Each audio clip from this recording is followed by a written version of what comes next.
মুফতি আমির হামজা ভাই বলেছেন, আমরা জেলখানার মধ্যে কোরআন তেলাওয়াত করতেছিলাম। কোরআন শরীফ ছাড়া সেখানে অন্য কোনো কিতাব খুঁজে পাওয়া যায় না। আল্লামা মামুনুল হক বসে আছে, তিনিও খতম দিচ্ছে। আল্লামা খালেদ সাইফুল্লাহ বসে আছে, তিনিও খতম দিচ্ছেন। সাখাওয়াত হোসেন রাজিও বসে আছেন, তিনিও খতম দিচ্ছে। আমরা সবাই প্রতিযোগিতা করি, আজকে সবার আগে আমি এক মঞ্জিল পড়ব। তিনি বলেন যে না, সবার আগে আমি এক মঞ্জিল পড়ব। এভাবে সাহাবায়ে কেরামদের মতো 7 দিনে 7 মঞ্জিল করে কোরআন তেলাওয়াত করতেন। কোন আল্লাহু আকবার। এজন্য পৃথিবীর ব্যস্ততার মধ্যে আমরা কোরআন তেলাওয়াত করতে জানি না, কোরআন তেলাওয়াত করতে পারিও না, মনে চায়ও না। সাহাবায়ে কেরাম প্রতিদিন কোরআন তেলাওয়াত করতেন। আমার নবী, আমার রাসূল তেলাওয়াত করতেন প্রতিদিন। একদিন তেলাওয়াত করতে করতে এমন একটি পরিস্থিতি দাঁড়িয়েছে, মক্কার কাফের কুরাইশরা এসে নবী সাল্লাল্লাহু আলাইহি ওয়াসাল্লামের তেলাওয়াত শোনার জন্য তারা ভিড় করত। উতবা বলতেছে, ও সাইবা, কি আশ্চর্য ব্যাপার, আমাদের কাফের কুরাইশ যারা আছে তারা মুহাম্মাদের তেলাওয়াত শোনার জন্য চলে যায়। আবু জাহেলকে ডাকলো, ও আবু জাহেল, দেখো না এসব কি অবস্থা।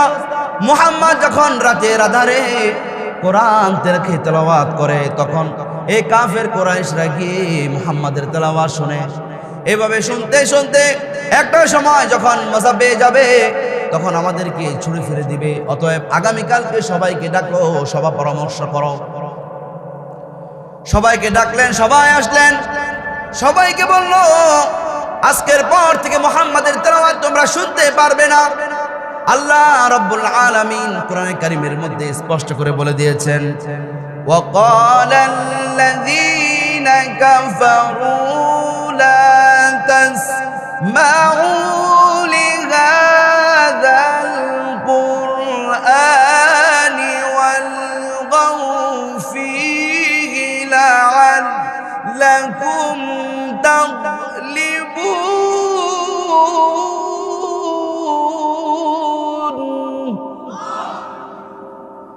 আল্লাহ রাব্বুল আলামিন বলে দিয়েছেন, যারা কাফের ছিল ওই কাফেররা বলতো মুহাম্মাদের তেলাওয়াত শুনতে পারবে না, মুহাম্মাদের তেলাওয়াত শুনবে না।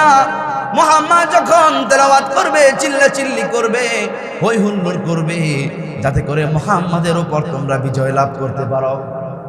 এই সমস্ত কুবুদ্ধিগুলো তারা দিত। আবু জাহেল সবাইকে যখন বলতেছিল, না না না, মুহাম্মাদের তেলাওয়াত শুনতে পারবে না, আর তোমরা যেতে পারবে না। আর এদিকে আবু জাহেল, উতবা, সাইবা, সুফিয়ান সবাই ভাবতেছে, কি মজা, কি আনন্দের বিষয়, আজকে রাতে কেউ যাবে না মুহাম্মাদের তেলাওয়াত শোনার জন্য, আমি সুফিয়ান সবার আগে চলে যাব। আল্লাহু আকবার। এই যে আমি তেলাওয়াত করেছি, ভালো লাগছে না খারাপ লাগছে? চিল্লায় বলেন। আমার রাসূল যদি এই আয়াত তেলাওয়াত করতেন কেমন লাগতো বলেন? ভালো লাগতো না খারাপ লাগতো? মুসলমান আজকে যদি ঘোষণা হয় আমার রাসূল, আমার নবী বাইতুল মুকাররমের মধ্যে 1 পৃষ্ঠা তেলাওয়াত করবে, আপনারাই বলুন, ওই বাইতুল মুকাররম কভার করার জন্য বাংলাদেশের যত পানি আছে সব সাপ্লাই দেওয়া লাগতো, ঠিক কিনা বলে? কাফেরদের কত সৌভাগ্য,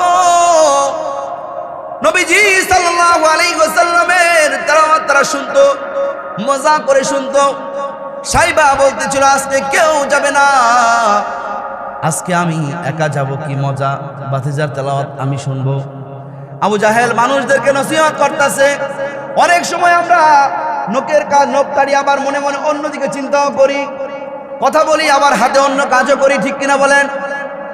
আবু জাহেল মানুষদেরকে বলতেছে আর নিজে মনে মনে চিন্তা করতেছে, মুহাম্মদ আমার ভাতিজা, লজ্জা শরমে তার তেলাওয়াত শুনতে পারি না।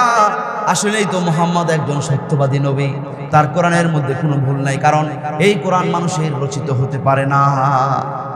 এবার আবু জাহেল মনে মনে ভাবতেছিল, মানুষদেরকে নিষেধ করতেছে আর ভাবতেছে, আজকে রাতে সবার আগে আমি উপস্থিত হব, মুহাম্মাদের তেলাওয়াত আমি শুনবো, মন ভরে শুনবো। মুহাম্মদ যতক্ষণ পর্যন্ত তেলাওয়াত করবে ততক্ষণ তেলাওয়াত শুনবো। কোন আল্লাহু আকবার। পরের দিন রাসূল সাল্লাল্লাহু আলাইহি ওয়াসাল্লাম নামাজে যখন দাঁড়ালেন, নবী সাল্লাল্লাহু আলাইহি ওয়াসাল্লামের তেলাওয়াত শোনার জন্য এই কাফের গোষ্ঠীগুলি চলে গিয়েছিল। আমার নবী রাতের আধারে তেলাওয়াত করতেন। আম্মা জান আয়েশা রাদিয়াল্লাহু তাআলা আনহা বলতেন, আমার স্বামী, আমার রাসূল, আমার হাবিব, আমার প্রিয় যখন নামাজের মধ্যে দাঁড়িয়ে যেতেন, তিনি এত বেশি পরিমাণ তেলাওয়াত করতেন যে তেলাওয়াত করতে করতে 5 পারা 6 পারা তেলাওয়াত করে ফেলতেন। তার পা মুবারকগুলো ফুলে যেত, তার পা মুবারকগুলো ফুলে যেত। নবীজি সাল্লাল্লাহু আলাইহি ওয়াসাল্লাম কেন এত বেশি পরিমাণ তেলাওয়াত করতেন? আমরা বর্তমান মানুষগুলো এত নিষ্ঠুর হয়ে গিয়েছি, স্বার্থ ছাড়া পৃথিবীর মধ্যে এক কদম আগাই না। চিল্লায় এখন ঠিক কিনা? স্বার্থ যদি না থাকে পাশের বাড়ির আত্মীয়কে আমরা দাওয়াত দেই না, কথা কোন ঠিক কিনা? স্বার্থ পৃথিবীটাকে ঘিরে ধরেছে।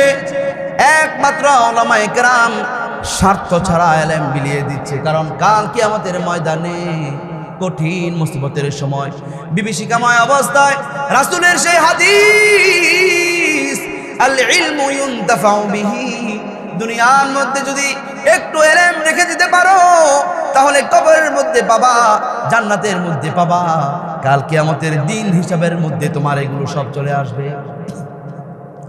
উলামায়ে কেরাম চিন্তা করে, আমি আল্লাহকে চিনেছি, আল্লাহকে চিনতে চিনতে আমি একজন আল্লাহওয়ালা হয়ে গিয়েছি, আল্লাহর জগতের শিল্পপতি হয়ে গিয়েছি।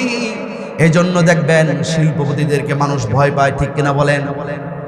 যারা শিল্পপতি, টাকা পয়সার মালিক, সিআইপি, ভিআইপি, এমপি, মন্ত্রী, এদেরকে ভয় পায় কি পায় না?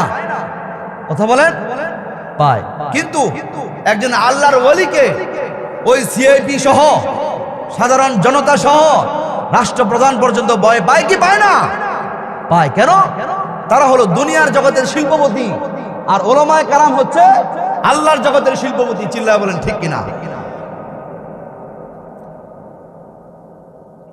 বর্তমান দুনিয়ার মধ্যে স্বার্থ ছাড়া কেউ কোনো কাজ করে না। এই যে আপনারা এখানে আসছেন, একটু স্বার্থের জন্যই আসছেন। চিল্লায় বলেন ঠিক কিনা? আমাদের স্বার্থ হলো কোরআনের কথা শুনবো, হাদিসের কথা শুনবো, একটু আমল নেওয়ার জন্য মাহফিলে আসছি। এই মাহফিলের মধ্যে বসে থেকে এই 3 দিনে যতটুকু আমল শিখতে পারি চেষ্টা করব সারা বছর যেন আমল করতে পারি। কথা কোন ঠিক কিনা? তার মানে হচ্ছে পৃথিবীর মধ্যে স্বার্থ, তোমার স্বার্থ আর স্বার্থ, স্বার্থ ছাড়া কোনো কিছু বর্তমান হচ্ছে না। আল্লাহ রাব্বুল আলামিন বলেছেন, ও বান্দা, তোমাকে আমি সৃষ্টি করেছি কেবলমাত্র আমার ইবাদত করবে।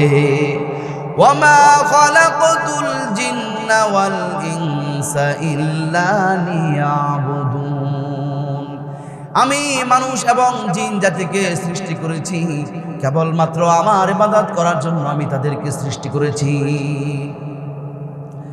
এই যে স্বার্থ, মানুষ তো স্বার্থ ছাড়া আমেরিকা যায় না, বিদেশ যায় না। তাহলে কোরআন তেলাওয়াত কেন করবে মানুষ? রাসূলুল্লাহ সাল্লাল্লাহু আলাইহি ওয়াসাল্লাম সাহাবায়ে কেরামদেরকে বলে দিয়েছেন, ও আমার সাহাবীরা, তোমরা কেন কোরআন তেলাওয়াত করবে? এখন শোনো। রাসূল সাল্লাল্লাহু আলাইহি ওয়াসাল্লাম বলেন, মান ক্বারা হারফান মিন কিতাবিল্লাহি তাআলা ফালাহু বিহি হাসানা ওয়াল হাসানাতু বিআশরি আমসালিহা, যে ব্যক্তি কোরআন থেকে একটি হরফ তেলাওয়াত করবে, ওই একটি হরফ তেলাওয়াত করার কারণে আল্লাহ রাব্বুল আলামিন তার আমলনামার মধ্যে 1 সওয়াব দান করবেন। চিল্লায় বলুন আল্লাহু আকবার। এরপর তার এই এক নেকি কোরআনে কারীমের মধ্যে আল্লাহ পাক বলেছেন, মান জাবিল হাসানাতি ফালাহু আশরু আমসালিহা, যে ব্যক্তি এক নেকি সওয়াবের কাজ করবে আল্লাহ রাব্বুল আলামিন তাকে 10 নেকি সওয়াব দান করেন। কোন আল্লাহু আকবার। এজন্য নবী সাল্লাল্লাহু আলাইহি ওয়াসাল্লাম বলে দিয়েছেন, ও আমার সাহাবীরা, একটি হরফ যদি কেউ তেলাওয়াত করে তাহলে আল্লাহ রাব্বুল আলামিন তার এক হরফ তেলাওয়াত করার কারণে আল্লাহ পাক তাকে 10 নেকি সওয়াব দান করে। আমি তোমাদেরকে বলছি না আলিফ লাম মিম একটি হরফ, বরং তোমাদেরকে আমি বলছি আলিফ একটি হরফ, লাম একটি হরফ, আর মিম একটি হরফ। প্রত্যেক হরফ তেলাওয়াত করার মাধ্যমে আল্লাহ পাক তোমাদের জন্য 10 নেকি সওয়াবের ব্যবস্থা করে দিবেন। কারণ আল্লাহু আকবার।